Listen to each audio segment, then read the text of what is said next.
میرے آقا صلی اللہ علیہ وسلم کے پیارے دیوانوں، میں نے کل سیرت مصطفیٰ صلی اللہ علیہ وسلم کا ایک حصہ آپ کے سامنے پیش کیا تھا، جس میں نے آخری میں ہمارے پیارے آقا صلی اللہ علیہ وسلم نے جو دین کی تبلیغ کی شروعات فرمائی، پہلے 3 سال خفیہ طور پر آپ نے دین پھیلایا، اس کے بعد 1 سال تک اپنے خاندان والوں کو دین کی دعوت دی، اور پھر آپ نے اللہ تبارک و تعالیٰ کا جب حکم ہوا تو تمام لوگوں کو عام طور پر دین کی دعوت دینا شروع کیا اور اپنے نبی اور رسول ہونے کا اعلان کروایا۔ اب جس وقت ہمارے پیارے آقا صلی اللہ علیہ وسلم نے اپنے نبی ہونے کا عام اعلان کروایا تو کفار مکہ خاندان بنو ہاشم کے انتخاب پر لڑائی بڑھت اٹھنے کے خوف سے کھل کر تو سامنے نہیں آ پاتے تھے، لیکن پھر بھی انہوں نے آپ کے اوپر کسی بھی طرح آپ کو روکنے کے لیے حتی الامکان کوششیں کی۔ اللہ کے نبی صلی اللہ علیہ وسلم کو معاذ اللہ مجنون، پاگل، جادوگر، دیوانہ، اس طرح کے الفاظ آپ کو کہے گئے، اور آپ دیکھیں کہ اللہ کے نبی صلی اللہ علیہ وسلم کے ساتھ اس طریقے سے سلوک کیا جاتا کہ جب ہمارے آقا صلی اللہ علیہ وسلم دین کی دعوت دیتے، لوگوں کے سامنے قرآن پڑھ کے سناتے تو لوگ مذاق اڑاتے، آپ کا ہنستے، کہنے لگاتے۔ اگر آج آپ کسی کو نماز کی دعوت دیں یا دین کی دعوت دیں اور آپ کا مذاق اڑائیں تو کیا آپ زندگی میں دوبارہ کسی کو دین کی دعوت دیں گے؟ اگر آپ کسی کو کوئی صحیح راستہ بتانے کے لیے جائیں اور آپ کے سامنے وہ گالیاں بکے تو آپ دوبارہ اس کو سمجھانے کی کوشش کریں گے؟ اگر ہم کسی کو دین کی بات بتائیں اور وہ ہمیں اوپر سے پتھر مارے تو کیا ہم دوسری مرتبہ اس کو دین کی دعوت دیں گے؟ لیکن اللہ کے نبی صلی اللہ علیہ وسلم کی زندگی مبارکہ دیکھیں کہ آقا کریم صلی اللہ علیہ وسلم کو معاذ اللہ مجنون کہا گیا، پاگل کہا گیا، دیوانہ کہا گیا، ہنسی مذاق ہوا، لوگ آپ کو دیکھ کر ہنستے تھے، مذاق اڑاتے تھے، تالیاں بجاتے، شور کرتے، آپ کے اوپر پتھر برساتے، آپ کے اوپر پورا کڑبٹ ڈالا جاتا، کچرا پھینکا جاتا، راستوں میں گڑھے کھودے جاتے، نہ جانے کیا سے کیا کیا جاتا، لیکن پھر بھی ہمارے آقا صلی اللہ علیہ وسلم ایک پل کے لیے بھی دین کے کام سے دور نہیں ہوتے، بلکہ جتنا ستایا جاتا ہے اللہ کے نبی اور بھی زیادہ محنت اور مشقت کے ساتھ لوگوں کے سامنے دین لے کر آتے ہیں، لوگوں کو دین کی دعوتیں پیش کرتے ہیں۔ ہمیں تو بہانا چاہیے، یار بھلا ایسا کہتا ہے، کیا بات ہے، بھلا یہ کرتا ہے، ہم کیا بات کریں؟ ہم بہانے تلاش کرتے ہیں دین کا کام نہ کرنے کے، دین پر عمل نہ کرنے کے۔ ایک بار کسی کو آپ نے کیا نماز کی دعوت دے دی، آپ نے کچھ ایسا جملہ کہہ دیا کہ آپ کو برا لگ گیا، آپ نے پھر بات کرنا ہی بند کر دیا کہ نہیں یار چھوڑو، کیا بات کریں اس سے۔ یہ ایسا نہیں ہوتا، دین کے کام کے لیے مشقتیں، تکلیفیں، پریشانیاں یہ جھیلنی پڑتی ہے، اور یہ سب ہوگا، اور کیوں ہوگا؟ جب سارے رسول کام میں تکلیف آئی ہے تو ہماری تو کوئی حیثیت ہی نہیں ہے نا، ہمارا تو کوئی مقام ہی نہیں ہے. لہٰذا اس طریقے سے ہمیں حضور کی سیرت کو سامنے رکھ کر بھی اپنے دین کا کام کرنا ہے. پیارے آقا صلی اللہ علیہ وسلم کے پیارے دیوانوں،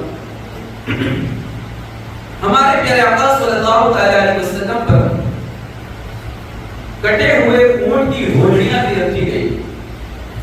حضور جب حرم کعبہ میں نماز پڑھتے نا تو سجدے میں جاتے تو اونٹ کی ہونی لا کے رکھ دی جاتی، پوری پیٹھ گنجی سے بھر جاتی. سیدہ فاطمہ اس وقت بہت چھوٹی تھی، اللہ کے نبی صلی اللہ علیہ وسلم پر سے اس نجاست کو ہٹاتی اور آپ صاف فرماتی. مصطفیٰ کریم کے دیوانوں کس طریقے سے اللہ کے نبی صلی اللہ علیہ وسلم کے ساتھ شرارت کرنے والے شرارتیں کرتے اور آپ کے ساتھ اس طرح کا معاملہ کرتے، پھر بھی اللہ کے نبی صلی اللہ علیہ وسلم ایک پل کے لیے بھی اپنے دین کے کام کو روکتے نہیں، بلکہ ہمیشہ کے لیے آپ آگے بڑھتے چلے جاتے ہیں. حضرت عبداللہ بن مسعود فرماتے ہیں کہ خدا کی قسم میں نے ان سب کافروں کو جنگ بدر کے دن دیکھا کہ ان کی لاشیں زمین پر پڑی ہوئی تھی، پھر ان سب کفار کی لاشوں کو نہایت ذلت کے ساتھ گھسیٹ کر بدر کے ایک گڑھے میں ڈال دیا گیا، اور حضور صلی اللہ علیہ وسلم نے فرمایا کہ ان گڑھے والوں پر خدا کی لعنت ہو. یعنی جو اللہ کے نبی کے ساتھ یہ حرکتیں کیا کرتے تھے وہ سب ذلیل اور رسوا ہو کر کے بدر کے دن مارے گئے تھے. مصطفیٰ کریم کے دیوانوں کچھ لوگ تھے خاص جو اللہ کے نبی کو ستاتے تھے، خاص لوگ کچھ. اس کے اندر ابو لہب نبی کا سگا چچا رشتے میں، پھر ابو جہل، پھر اسود بن عبد یغوث، حارث بن قیس، ولید بن مغیرہ، امیہ بن خلف، ابی بن خلف، ابو قیس بن فاقہہ، عاص بن وائل، نضر بن حارث، منبع بن الحجاج، زہیر بن ابی امیہ، سعید بن سیفی، عدی بن حمرہ، اسود بن عبد الاسد، عاص بن سعید، عاص بن ہاشم، عقبہ بن ابی معین، یہ سارے لوگ، حکم بن ابی عاص، یہ جتنے بھی ہیں یہ تقریباً 19-20 لوگ، یہ اسپیشل اللہ کے نبی صلی اللہ علیہ وسلم کو ٹارگیٹ کر کے پورا دن تیار رہنے تھے کہ کسی بھی طرح اللہ کے نبی کو پریشان کیا جائے. بلکہ وہ کیا کرتے، راستوں میں گڑھے کھودتے تھے اور چھپ جاتے. اب اللہ کے نبی صلی اللہ علیہ وسلم جب اندھیرے کے اندر اس راہ پر نکلتے اور اللہ کے نبی صلی اللہ علیہ وسلم کا پیر اس گڑھے میں گر جاتا، اس گڈھے میں گر جاتا تو وہ چھپے بیٹھے، جیسے گڈھے میں پیر گرتا وہ ہنسنا شروع کرتے تھے، مذاق اڑانا شروع کرتے تھے. تو اس طریقے سے اللہ کے نبی صلی اللہ علیہ وسلم کو بہت زیادہ ان لوگوں نے نصیحتیں پہنچائی، پریشان کیا. بلکہ کئی مرتبہ تو یہاں تک نوبت آئی کہ ان لوگوں نے اللہ کے نبی صلی اللہ علیہ وسلم کو مارا، حضور کو اوپر ان لوگوں نے ہاتھ اٹھائے، چادر کا پھندا ڈال کر اللہ کے نبی کو گلا دبانے کی کوشش کیا. چادر ڈال دیتے اور پھر کھینچتے، حضور کی آنکھوں سے پانی بھی نکلا، زبان بھی باہر آ جاتی، اتنا پریشان کرتے. اور آج ہم کہتے ہیں کہ دین پر چلنا بڑا مشکل ہے، دین کا کام کرنا بڑا مشکل ہے. دین کی فکر ہے بھیا کسی کو جو اس طرح کی تکالیف کو برداشت کر کے دین کا کام کر جائے، کوئی دین کی خدمت کر جائے. کوئی آج تو اگر مسجد میں گئے ہو، کسی سے لڑائی ہو جائے، مسجد میں بول چال ہو جائے تو دوسرے کسی مسجد جانا بند کر دیں گے. بھائی کیوں نہیں آ رہی یار، مسجد میں میری لڑائی ہو گئی. تو مسجد میں لڑائی ہو جاتی تو مسجد جانا بند کر دیتے. یہ ہمارے معاملات رہتے ہیں. مصطفیٰ کریم کے دیوانوں، یہ تو پھر ہمارے نبی پر ظلم و ستم، ہمارے نبی کو ستایا جاتا تھا. لیکن جن لوگوں نے اللہ کے نبی صلی اللہ علیہ وسلم کا ساتھ دیا، کلمہ پڑھ کر مسلمان ہوئے، ان صحابہ کے اوپر تو وہ ظلم کیا گیا کہ ان کے ظلم کو دیکھ کر آج بھی ہماری روح کانپ جاتی ہے. اس طریقے سے ان پر ظلم و ستم کیا گیا. پیارے آقا صلی اللہ علیہ وسلم کے پیارے دیوانوں، میں چند لوگوں کے واقعات مختصراً آپ کے سامنے رکھنا چاہتا ہوں کہ ان کو کیسا ستایا گیا، کس طریقے سے ان کو پریشان کیا. اور جو جتنا غریب ہوتا کو زیادہ ستایا جاتا، جس کا آگے پیچھے زیادہ کوئی نہیں ہوتے ان کو اور زیادہ پریشان کیا جاتا۔ آپ دیکھیں کس طریقے سے مسلمانوں کو ستایا گیا۔ حضرت خباب یہ وہ صحابی رسول ہیں کہ ان کے ساتھ یہ معاملہ ہوا کہ وہ جس زمانے کے اندر اسلام لائے شروع میں، تو اس وقت اللہ کے نبی صلی اللہ علیہ وسلم ارقم بن ابو ارقم کے گھر میں مقیم تھے، صرف چند ہی آدمی مسلمان ہوئے تھے۔ قریش نے ان کو بے حد ستایا حضرت خباب کو، یہاں تک کہ کوئلے کے انگاروں پر ان کو چت لیٹایا گیا۔ کوئلے تھے، جلتے ہوئے کوئلے، ان پر ان کو لیٹا دیا گیا، اور چت لیٹانے کے بعد ان کے سینے پر پیر رکھ کے کھڑے ہو جاتے۔ اب وہ کوئلے ان کے جسم میں پیوست ہو جاتے، گھس جاتے، یہاں تک کہ ان کے گوشت، جب گوشت جلتا نا تو اس سے جو چربی نکلتی، چربی پگھلتی، وہ چربی کے پگھلنے سے وہ کوئلے گھس گئے، یہاں تک کہ کوئلے ان کے جسم میں داخل ہو گئے، ان کی پوری پیٹھ میں داخل ہو گئے، اتنا ان کو ستایا گیا۔ مصطفیٰ کریم کی دیوانوں برسوں کے بعد جب حضرت خباب نے یہ واقعہ امیر المومنین حضرت عمر بن خطاب رضی اللہ تعالیٰ عنہ کے سامنے بیان کیا تو اپنی پیٹھ کھول کر دکھائی ان کو، تو پوری پیٹھ سفید سفید دبوں سے بھری ہوئی تھی، سفید دبے سے، وہ جلنے کے جو دبے تھے نا وہ سفید دبوں سے پوری پیٹھ بھری ہوئی تھی۔ اس عبرتناک منظر کو دیکھ کر سالوں کے بعد حضرت عمر کی آنکھوں میں آنسو آ گئے، حضرت عمر کی آنکھوں میں آنسو آ گئے کہ ایسا بھی ستایا گیا، ایسا بھی مارا گیا، اس طرح بھی پریشان کیا گیا، لیکن کمال ہے ان لوگوں کا کہ جو جلتے ہوئے کوئلوں پر لیٹ گئے لیکن ان کے ایمان کے اندر ذرہ برابر لچک نہیں آئے، ایمان کمزور نہیں ہوا، ایمان اتنا مضبوط رہا۔ آج ایمان کی کوئی ویلیو نہیں رہی، چند ٹکوں میں لوگ ایمان بیچ دیتے، چند پیسوں میں لوگ ایمان بیچ دیتے، کوئی گاڑی لا کے دے دے گا تو ایمان بیچ دیں گے، کوئی مکان بڑا کر دے گا تو ایمان بیچ دیں گے۔ ایمان کی کوئی ویلیو ہے کہ نہیں؟ ایمان کا کوئی مقام ہے کہ نہیں ہے؟ وہ صحابہ جن کو جلتے کوئلوں میں لٹایا گیا لیکن ان کے ایمان میں ذرہ برابر لچک نہیں آئی، اپنی جان دینے کے لیے تیار ہو گئے لیکن ایمان کا سودا نہیں کیا۔ یہ ہے ایمان کی ویلیو صحابہ کے نزدیک، کس طریقے سے انہوں نے ایمان کو بچایا ہے۔ آپ دیکھیں حضرت بلال جن کے واقعے کو ہمیشہ اس اعتبار سے بیان کیا ہی جاتا ہے کہ سب سے زیادہ جو تکلیفیں برداشت کی ہے نا ایمان لانے کی حالت میں، حضرت بلال بھی اس میں شامل ہے۔ کیا ہوا ان کے ساتھ؟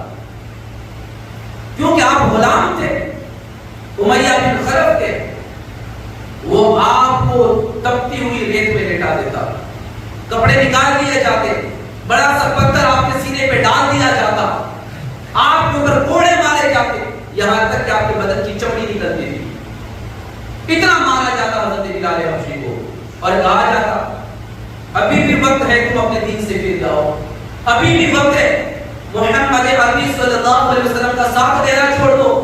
حضرت بلال جتنا ستایا جاتا اتنا زور سے کہتے تھے الاحد الاحد، یعنی وہ اللہ کے ایک ہونے کی گواہی دیتے تھے، اللہ کے ایک ہونے کا نعرہ بلند کرتے تھے، اور امیہ بن خلف سے آپ بار بار کہتے تھے سن یہ جسم تیرا غلام ہے لیکن یہ دل مصطفیٰ جان رحمت کا غلام ہے۔ سب برابر آنچ نہیں آئی ان کے ایمان، بلکہ ان کا ایمان اور مضبوط ہوتا، ایمان اور مضبوط ہوتا۔ ایمان مضبوط کرنا ہوگا تو دین کے لیے تھوڑے پاپڑ لے لو تب ایمان مضبوط ہوگا، دین کے لیے تھوڑی گالیاں بھی کھاؤ، دین کے لیے کچھ برداشت بھی کرو تو ایمان مضبوط ہوتا ہے، حوصلے مضبوط ہوتے ہیں۔ جب کچھ کرو گے اپنے دین کے لیے نا تو ایمان آپ کا مضبوط ہوگا اور ایمان کی ویلیو سمجھ میں آئے گی کہ ایمان کسے کہا جاتا ہے۔ دوستان محترم، اس کے اندر حضرت عمار بن یاسر جو شروع میں اسلام لائے، حضرت عمار بھی ایمان لائے، ان کی ماں حضرت بی بی سمیہ جو اسلام کی سب سے پہلی شہیدہ ہیں، عورتوں نے سب سے پہلے جتنے شہادت کا مرتبہ پایا ہے نا عورتوں میں، وہ حضرت بی بی سمیہ ہے جو عمار بن یاسر کی ماں دیوانوں ان کے پیٹ میں نیزہ مار کر ان کو مار دیا گیا تھا. کیا قصور ان کا؟ کوئی قصور نہیں، بس اس لیے کہ تم ایمان کیوں لائے. حضور کا کلمہ کیوں پڑھا؟ ایمان لانے کی وجہ سے ان کے پیٹ کو چیر دیا گیا. ایمان لانے کی وجہ سے حضرت عمار بن یاسر کو گرم گرم ریت پر لیٹا کر کفار قریش اس قدر مارتے تھے کہ آپ بے ہوش ہو جاتے تھے. پھر جب ہوش میں آتے پھر مارتے تھے، پھر بے ہوش ہو جاتے، پھر ہوش میں آتے پھر مارتے تھے. آپ اندازہ لگاؤ کہ ان کے دل کے اندر بالکل بھی دیا نہیں تھی، بالکل احساس نہیں ہوتا تھا، انسانیت نہیں تھی ان کے اندر. اب وہ کتنے بڑے دشمن ہو گئے دین کے کہ بے ہوش ہو کر بندہ جب پھر ہوش میں آتا ہے پھر مارا جاتا ہے، پھر ہوش میں آتا ہے پھر مارا جاتا ہے. اس طریقے سے آپ کو مارا جاتا. مصطفیٰ کریم کے دیواروں یہ بی بی سمیہ جو آپ کی ماں ہے، ان کے ناف کے نیچے، ڈوٹی کے نیچے ابو جہل نے نیزہ مارا تھا اور آپ کو مار ڈالا تھا بس اسی جرم کے اندر. اور پورا دن اسی طرح ہاتھ سے باندھ کر ان کو ریگستان میں کھڑا کر دیا جاتا، تیز دھوپ میں کھڑا کر دیا جاتا، پانی تک کر دیا جاتا، زبانیں سوکھ کے باہر آ جاتی. پانی مانگتے تو کہتے پانی دیں گے لیکن بلوچستان کو چھوڑو تو پانی دیں گے. اس طریقے سے آپ کو ستایا جاتا. لیکن وہ کہتے تھے ہم اپنی آخری سانس تک اسلام پر باقی رہیں گے، آخری سانس. اس طریقے سے انہوں نے ہمیشہ دین پر قائم رہے اور آپ مشقتیں برداشت کرتے رہے. حضرت عمار کے والد جن کا نام ہے یاسر، بی بی سمیہ کے شوہر حضرت یاسر، یہ بھی صحابی رسول، یہ تینوں ایمان لائے تھے، بڑے غریب تھے. کفار ان کو اتنا مارتے تھے کہ ان کو مار کے شہید کر دیا تھا. اب حضرت عمار کتنے مضبوط ہو گئے کہ ماں بھی شہید ہو گئی، باپ بھی شہید ہو گیا اور ان کو بھی مارا جاتا تھا، وہ بھی بے ہوش ہو جاتے تھے، پھر بھی اسلام نہیں چھوڑا، پھر بھی دین نہیں چھوڑا. تو یہ ہے نا دین پہ مر مٹنے والے لوگ، دین پہ اپنی جان نچھاور کرنے والے لوگ. حضرت صہیب رومی جن کو کفار مکہ اس طرح سے اذیت دیتے اور اس قدر مارتے تھے کہ گھٹنے آپ کی بے ہوش رہتے تھے اور آپ کے گھٹنوں کے اندر چوٹ آ جاتی تھی اور خون نکل پڑتا تھا اور آپ کو اتنا مارا جاتا کہ آپ آدھا دین تک بے ہوش پڑے رہتے تھے. اتنا مارا جاتا، اتنی تکلیف ہوتی تھی آپ کو. مصطفیٰ کریم کے دیوانوں حضرت ابو فقیہ رضی اللہ تعالیٰ عنہ، صفوان بن امیہ کافر کے غلام تھے. یہ ابو فقیہ حضرت بلال کے ساتھ ہی مسلمان ہوئے تھے. جب صفوان کو ان کے اسلام کا پتہ چلا تو اس نے ان کے گلے میں رسی کا پھندا ڈالا اور ان کو گھسیٹتا ہوا گرم جلتی ہوئی زمین پر ان کو چٹ لیٹا کر سینے پر وزنی پتھر رکھ دیا. جب ان کو کفار گھسیٹ کر لے جا رہے تھے تو راستے میں اتفاق سے ایک کیڑا آیا، کیڑا جو بڑا سا کیڑا ہوتا ہے نا، وہ کیڑا نظر آ پڑا. امیہ کافر نے تانا مارتے ہوئے کہا دیکھ تیرا خدا یہی تو نہیں ہے. یعنی ایک اللہ کو انہوں نے مانا نا کہ میں اللہ کے سوا کسی کو خدا نہیں مانتا. تو پھر اس کافر نے کہا کہ دیکھ یہ کیڑا بھی تیرا خدا نہیں ہے معاذ اللہ. اس طریقے سے تانا دیا تو حضرت ابو فقیہ نے فرمایا اے کافر کے بچے خاموش، حالانکہ اس کے غلام تھے وہ، پھر بھی کہا اے کافر کے بچے خاموش، میرا اور تیرا خدا ایک ہی ہے، وہ میرا بھی خدا ہے تیرا بھی خدا ہے. یہ سن کر امیہ کافر غضبناک ہو گیا، غصے میں آ گیا اور اتنے زور سے ان کا گلا گھونٹ دیا کہ وہ بے ہوش ہو گئے اور لوگوں نے سمجھا کہ ان کا دم نکل گیا اور مر چکے ہوں گے. مصطفیٰ کریم کی دیوانی اتنا ان کو ستایا گیا، اتنا مارا گیا. لیکن کسی بھی صحابی کے بارے میں جن کو مارا گیا، ستایا گیا، کوئی بھی ایسا نہ ملے گا جو مار کھانے کی وجہ سے جس نے دین چھوڑا ہو، اسلام چھوڑا ہو. کبھی نہیں. وہ دین پر ڈٹے رہے، اپنی جان تک نچھاور کر دی، لیکن انہوں نے ایک پل کے لیے بھی دین سے بغاوت نہیں کی. دین نہیں چھوڑا. کیوں نہیں چھوڑا؟ کیونکہ میرے نبی نے جو دین ان تک پہنچایا اور نبی کی صحبت جو ان کو ملی، یقیناً حضور کی محبت ان کے دلوں میں ایسی گھر کر گئی تھی کہ وہ اس بات پر اڑ گئے تھے کہ ہم جان کو دے دیں گے لیکن حضور کی غلامی نہیں چھوڑیں گے. یہ اس طریقے سے ان کا ماحول بن چکا تھا. مصطفیٰ کریم کے دیوان حضرت عامر بن کوہیلا صحابی رسول، یہ بھی اسی وقت شروع میں اسلام لائے تھے. ان کو اس قدر مارا جاتا کہ ان کے جسم کی ایک ایک بوٹی درد سے کانپ رہی تھی. ایک ایک بوٹی ان کے جسم کو پکڑ ڈالا، ٹچ کرتا ہوں نہ کرتے، پکڑو نہیں مجھے پورے بدن میں درد ہوتا ہے. ان کو اتنا مارا جاتا، کوئی جگہ باقی نہیں رہی ان کو مار دیتے، پورے جسم پر نشانات پڑے ہوئے تھے. لیکن ایک پل کے لیے دل سے بغاوت نہیں، دل نہیں چھوڑا آپ نے. بی بی لبینا رضی اللہ تعالیٰ عنہ جو لونڈی تھی، حضرت عمر رضی اللہ تعالیٰ عنہ جب کفر کی حالت میں تھے تو اس غریب لونڈی کو اس قدر مارتے تھے، حضرت عمر مارتے تھے جب ایمان نہیں لائے تھے، اس قدر مارتے تھے کہ مارتے مارتے تھک جاتے تھے آپ، لیکن وہ دل سے ہٹتے نہیں تھے. اس سے ایک چیز تو پتا چلا کہ یہ جتنے بھی ہیں نا وہ سب غریب لوگ تھے اس دور میں، اور سب سے زیادہ حضور کی صحبت میں جو بیٹھتا تھا نا اس میں غریب لوگ زیادہ بیٹھا کرتے تھے، سب سے زیادہ. ایسا بھی نہیں کہ مالدار نہیں تھے، صدیق اکبر سب سے مالدار تھے، عثمان غنی بھی مالدار تھے، عبد الرحمن ابن عوف بھی مالدار تھے، مالدار بھی تھے، لیکن اس میں زیادہ تر غریب تھے. یہ بی بی لبینا مصطفیٰ کریم کے دیوانوں، ان کی جرأت اور بہادری کو سلام ہے کہ وہ کہتی تھی اے عمر اگر تم خدا کے سچے رسول پر ایمان نہ لائے تو یاد رکھنا قیامت کے دن میں تم سے بدلہ لوں گی. یہ کہتے تھے آپ حضرت عمر سے، لیکن حضرت عمر ایمان لے آئے بعد میں. لیے اتنا مارتے تھے حضرت عمر ان کو.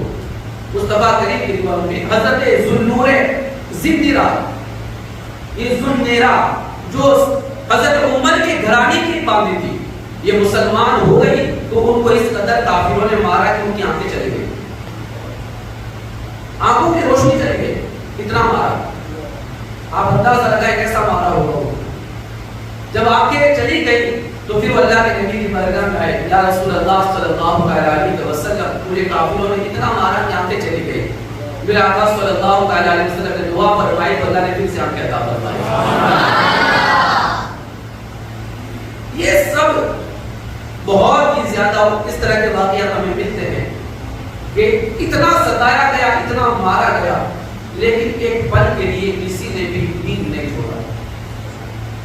حضرت صدیق اکبر رضی اللہ تعالیٰ عنہ، ان کو بھی مارا گیا، ان کو بھی ستایا گیا. اور حضرت ابو ذر غفاری کا واقعہ کوئی عجیب ہی واقعہ ہے. یہ مکہ کے رہنے والے نہیں تھے، وہ رہنے والے مدینہ کے تھے.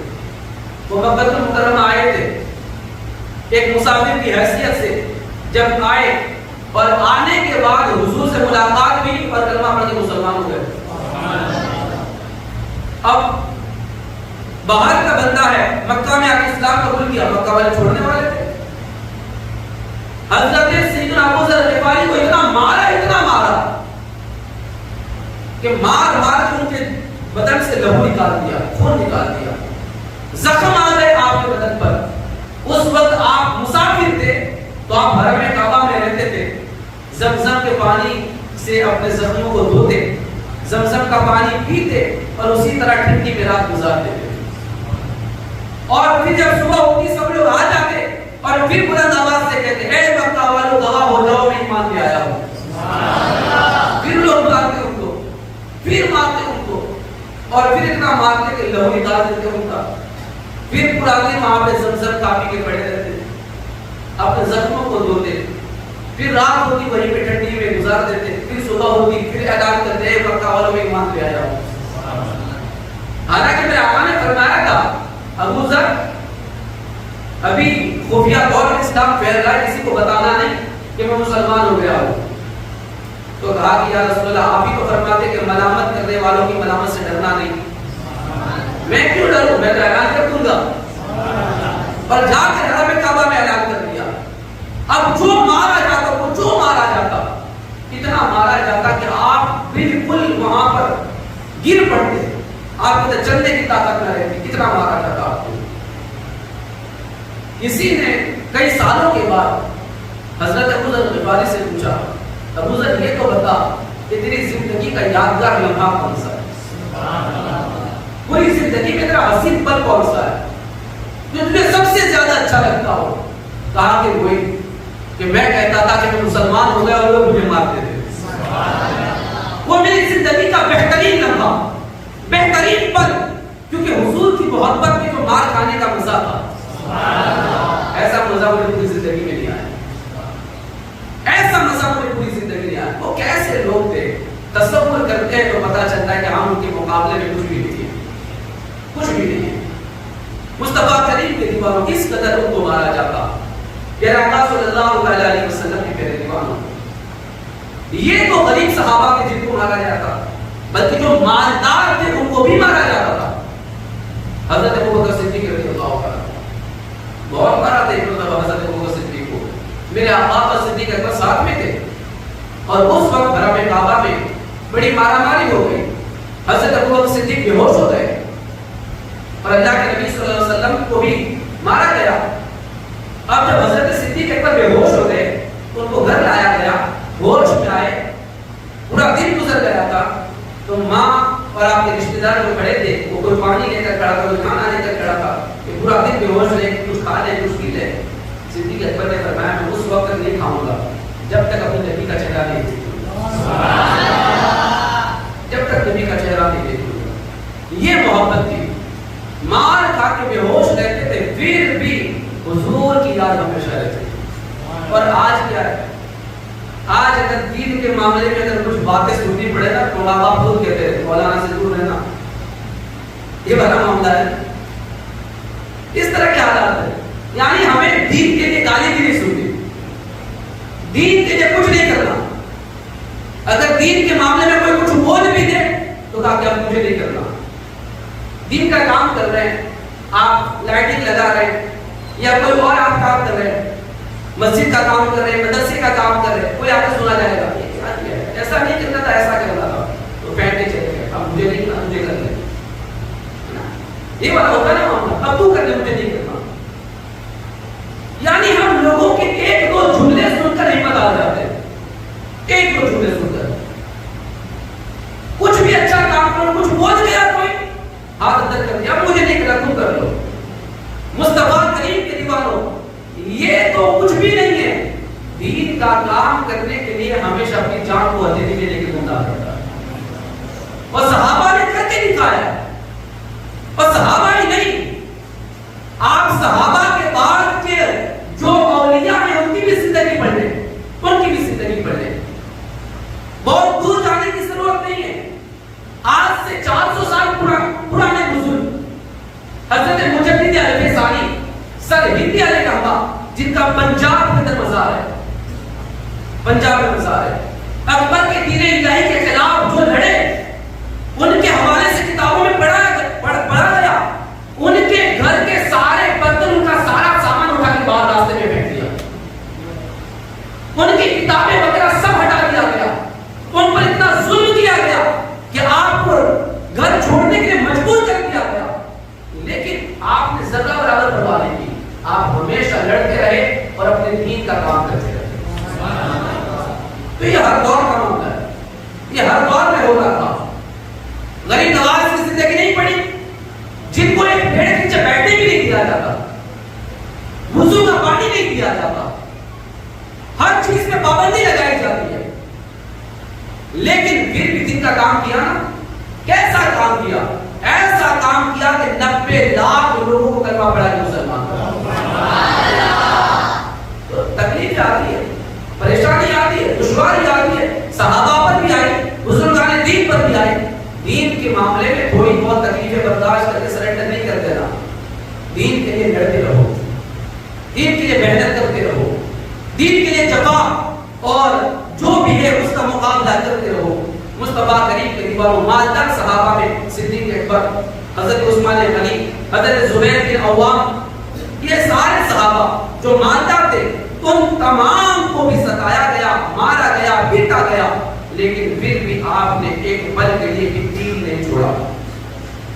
حضرت عمر کے چچا زاد بھائی اور بہنوئی حضرت سعید بن زید رضی اللہ عنہ،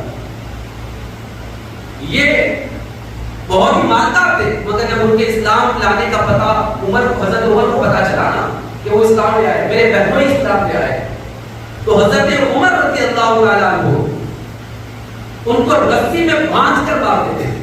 اب بہنوئی کو کوئی مارے، حضرت عمر اپنے بہنوئی کو رسی میں باندھ کر مارتے تھے، اور ساتھ ہی حضرت عمر نے اپنی بہن حضرت بی بی فاطمہ بنت الخطاب کو بھی اتنے زور سے تھپڑ مارا تھا کہ کان کے اندر جو آپ نے پہنا ہوا تھا وہ سارا کا سارا گر چکا تھا اور چہرے سے خون نکل پڑا تھا، اتنا مارا تھا حضرت عمر نے۔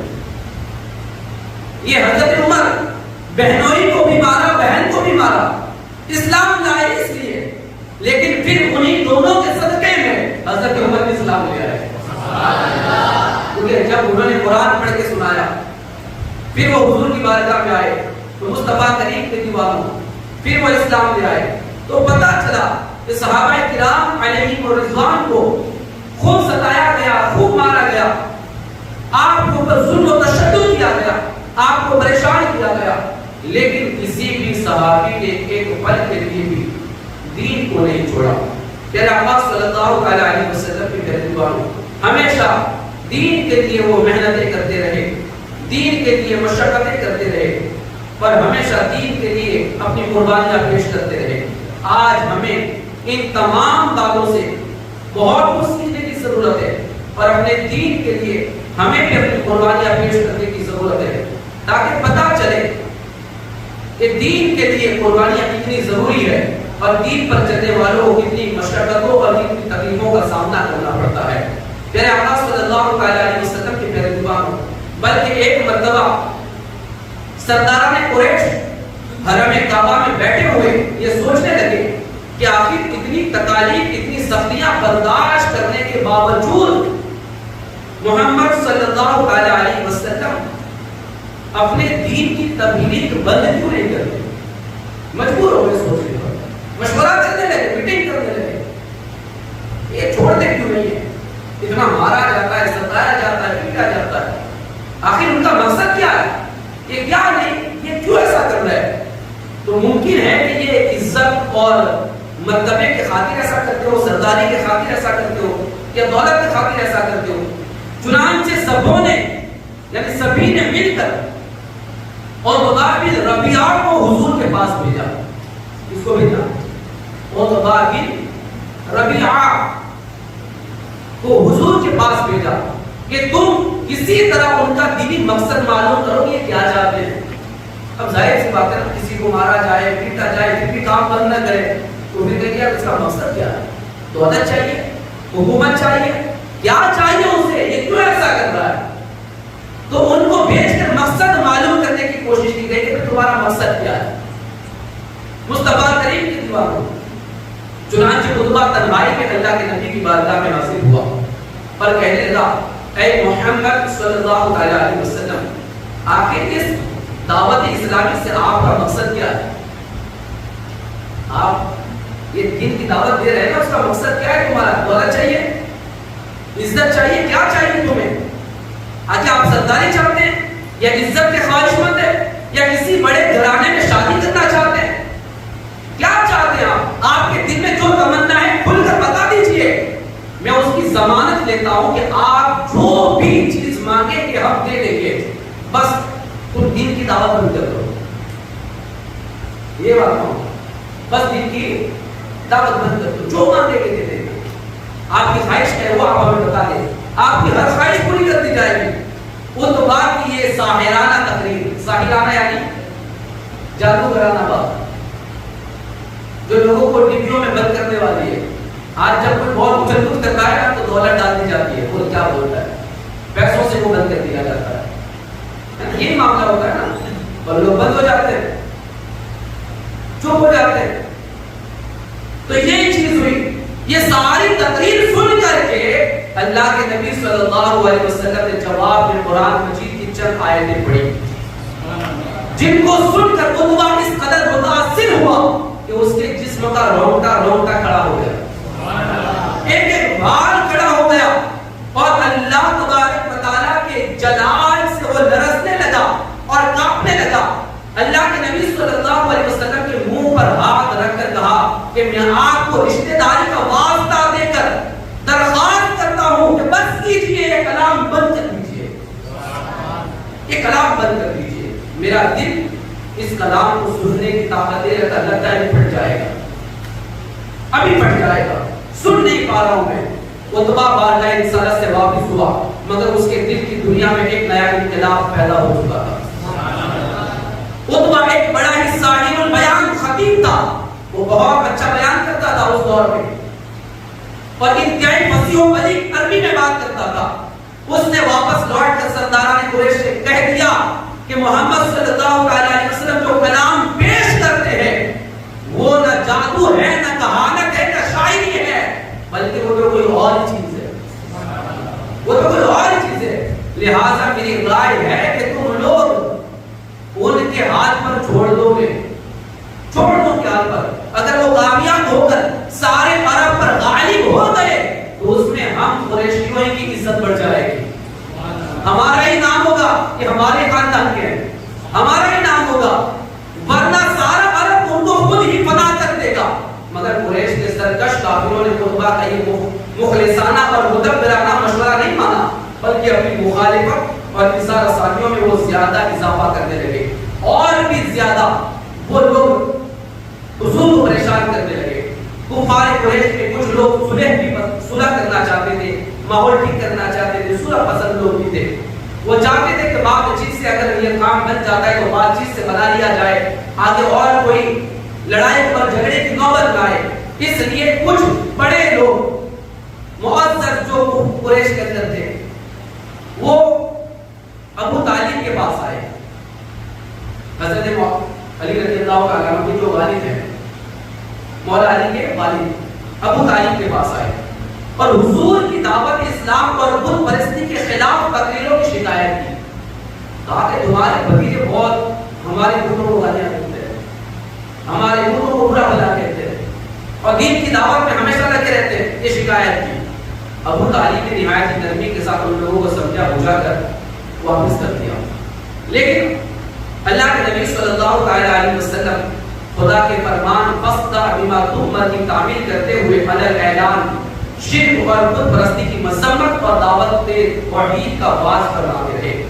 اس لیے قریش کا غصہ اور بھڑک اٹھا، چنانچہ تمام سرداران قریش، عتبہ، شیبہ، ابو سفیان، پھر عاص بن ہشام، ابو جہل، ولید بن مغیرہ، یہ سارے کے سارے مل کر ابو طالب کے پاس پھر آئے، ابو طالب کے پاس پھر آئے اور کہنے لگے کہ آپ کا بھتیجا ہمارے معبودوں کی توہین کرتا ہے، ہمارے خداؤں کو برا بھلا کرتا ہے، اس لیے یا تو آپ درمیان سے ہٹ جائیں، ہم آپ کی عزت کرتے ہیں، آپ بڑے سردار ہیں، آپ بیچ میں سے ہٹ جائیں، آپ کے بھتیجے کو ہمارے حوالے کر دیں، ہم دیکھ لیں گے، بیچ میں سے ہٹ جائیں اور اپنے بھتیجے کو ہمارے سپرد کر دیں، یا پھر آپ بھی کھل کر میدان میں ان کے ساتھ نکل پڑے، ان کے ساتھ نکل پڑے تاکہ ہم تمہارے ساتھ بھی لڑ لیں، تاکہ ہم آپ کا بھی مقابلہ کر لیں، فیصلہ ہو جائے گا۔ ابو طالب نے قریش کا تیور دیکھ کر سمجھ لیا کہ اب بہت ہی خطرناک اور نازک گھڑی آ چکی ہے، اب لڑائی زور پکڑ رہی ہے، ماحول بڑا خطرناک ہو رہا ہے۔ اب کیا ہوا؟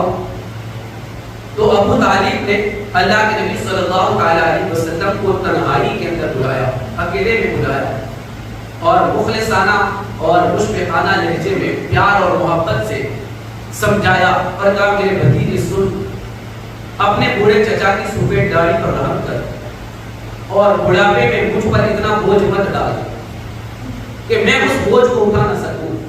اب تک تو قریش کا بچہ بچہ میرا احترام کرتا تھا، میری عزت کرتا تھا، مگر آج قریش کے سردار اس نتیجے پر پہنچے کہ انہوں نے مجھ سے بھی لڑنے کی بات کر لی ہے، مجھ سے بھی لڑنے کی بات کر لی ہے، تو اب میں کیا کروں؟ اب وہ مجھ پر اور تم پر تلوار اٹھانے سے بھی درک نہیں کریں گے، لہٰذا میری رائے یہ ہے کہ تم کچھ دنوں کے لیے اپنی دین کی دعوت کو بند کر دو۔ کتنے دنوں کے لیے؟ کچھ دنوں کے لیے، ہمیشہ کے لیے نہیں، کچھ دنوں کے لیے آپ خاموش ہو جاؤ، بند کر دو یہ دین کی دعوت دینا، یہ حق بات بولنا بند کر دو۔ اب تک حضور صلی اللہ علیہ وسلم کے ظاہری معین و مددگار جو کچھ بھی تھے وہ صرف اکیلے ابو طالب ہی تھے، حضور نے دیکھا کہ اب ان کے قدم بھی اکھڑ رہے ہیں. ایک چچا تھے جو میرا ساتھ دے رہے تھے, وہ بھی ہٹ رہے راستے سے.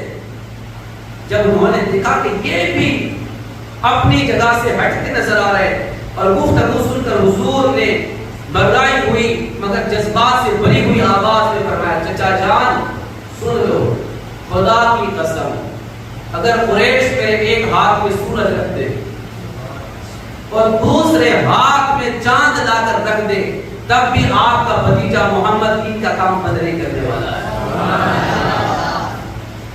یہ ہے دین کے کام کا حضور کا جذبہ. دین کے معاملے میں بالکل ڈٹے رہنا. سورج بھی رکھ دے, چاند بھی لا کے رکھ دے, پھر بھی میں اپنے دین کے کام سے باز نہیں آنے والا. آپ نے بالکل صاف فرما دیا, بلکہ میں خود دین اسلام کا نثار ہو جاؤں گا, تب بھی میں دین کا کام بند نہیں کروں گا. تو یہ جب حضور کے الفاظ سنے تو اس وقت ابو طالب کا دل پھسک گیا اور وہ اس قدر متاثر ہوئے کہ ان کی ہاشمی رگوں کا خون بھی قطرہ قطرہ بالکل محبت میں گرم ہو کر کھولنے لگا اور انتہائی جوش میں آ کر کہہ دیا کہ اے میرے بھتیجے سن, جاؤ میں تمہارے ساتھ ہوں, جب تک میں زندہ ہوں کوئی بھی تمہارا مقابلہ نہیں کر سکتا. کھل کے وہ بات ہے. جب آپ کے تیور دیکھے نا, حضور کا انداز دیکھا تو یہ بھی بالکل کھل کے باہر آ گئے مصطفیٰ کریم کے دیوار کو. تو یہ اس طریقے سے دین کا کام ہوا اور دین کے اوپر اس طریقے سے لوگوں نے حملے کیے اور کلمہ پڑھنے والوں کو اتنا ستایا گیا, لیکن کسی نے بھی ایک پل کے لیے اپنے کام سے ہاتھ نہیں کھینچا. ہمیں اس سے کیا سیکھ مل رہی ہے؟ اسی لیے کہا گیا نا, قرآن کیا کہتا ہے, لقد کان لکم فی رسول اللہ اسوۃ حسنہ, تمہارے لیے سب سے بہترین نمونہ اللہ کے رسول کی زندگی مبارکہ ہے. قرآن کہہ رہا ہے پڑھو, سیرت مصطفیٰ پڑھو اور کام کرو, حضور کی زندگی پڑھو اور کام کرو. جب تم سیرت مصطفیٰ پڑھ کے دین کا کام کرو گے نا تو بیچ میں کیسی بھی رکاوٹیں آئے گی آپ اس سے لڑنے کی طاقت رکھو گے, آپ مقابلہ کرو گے, آپ ہمیشہ ڈٹے رہو گے. دوستان محترم, ہمیشہ دین کے خاطر لڑنے کا جذبہ آتا کہاں سے ہے؟ ہم کسی کو نہیں دیکھتے, ہم حضور کی زندگی پڑھ لیتے, حوصلہ مضبوط ہو جاتا ہے, پھر سے تازگی پیدا ہو جاتی ہے اور سوچتے ہیں ہم تو حضور کے قدموں کے دھول کے برابر بھی نہیں ہیں, ان کے نالین کے نیچے لگی مٹی کے برابر بھی نہیں ہے, ہم تو ان کے در کے کتے ہیں. اگر کوئی گالی بھی دے دے, کوئی برا بھلا بھی کہہ دے, کوئی ایسی بات بھی ہو جائے تو ہمیں ڈرنا نہیں ہے, پریشان نہیں ہونا, ہمیں ہمتیں نہیں آ رہی. کیوں نہیں آ رہی؟ کہ جب نبی کو ستایا گیا پھر بھی نبی نے دین کا کام نہیں چھوڑا. ہم تو ان کے در کے کتے ہیں, ہمیں تو پھر انہی کی محبت میں اپنی زندگی کو گزارتے رہنا. تو دوستان محترم, آپ سب کے لیے بھی ایک بڑا پیارا میسج ہے کہ اپنے دین کے خاطر ہمیشہ محنت اور مشقت کرتے رہو, کوششیں کرتے رہو, دین پہ قائم رہو اور دین کا کام کرتے رہو. جو بھی چیز آپ کو بتائے دوسروں کو بتاتے رہو. کسی برائی کو دیکھو اور برائی کو روکنے کی کوشش کرو. یہ نہیں سوچو کہ کیا ہوگا, کیسے ہوگا, لوگ کیا کہیں گے, ماحول میں کیا فرق پڑے گا. یہ چیزیں نہیں ہیں. اگر اللہ کے نبی نے یہ ساری چیزیں دیکھی ہوتی تو دین ہم تک نہ پہنچتا, ہم تک نہ پہنچتا.